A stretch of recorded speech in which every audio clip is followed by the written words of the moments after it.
গুরুতর অসুস্থ লালন সম্রাজ্ঞী ফরিদা পারভীন।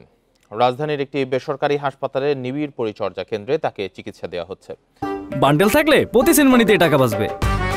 বিকাশ send money bundle কিনে জিতুন প্রতি লেনদেনে।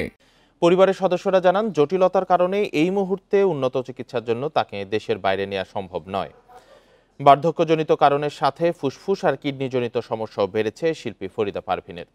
এদিকে শিল্পীর চিকিৎসার জন্য আর্থিক সহায়তা প্রয়োজন এমন গুজব রটায় বিব্রত তার পরিবার।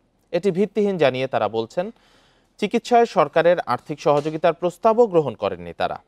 ৭০ বছর বয়সী এই শিল্পী ১৯৮৭ সালে সঙ্গীতাঙ্গনে বিশেষ অবদানের জন্য অর্জন করেন ২১ পদক।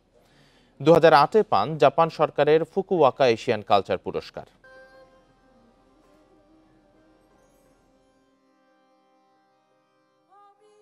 শরীরের অবস্থা আসলে ডায়ালাইসিস, তার সপ্তাহে ৩টা করে ডায়ালাইসিস লাগছে, আর একটু শরীরের অবস্থা এখন একটু ক্রিটিক্যাল। তো এই জন্য ডাক্তার আজকে এইচডিইউ থেকে আম্মাকে আইসিইউতে শিফট করেছে। যে আম্মা নিজেও খুবই এম্বারেসড এটা জানার পরে যে তার হয়ে এরকম সরকারের কাছে কিংবা বিভিন্ন জায়গাতে অনুদান চাওয়া হচ্ছে, কারণ এটা সে একেবারে শুরু থেকেই আমাদেরকে বলে আসছে যে এই ধরনের আমি আমার যাই হোক, যে যখনই যেটাই হোক, এই ধরনের কোনো অ্যাপ্রোচ যেন কখনো কাউকে করা না হয়।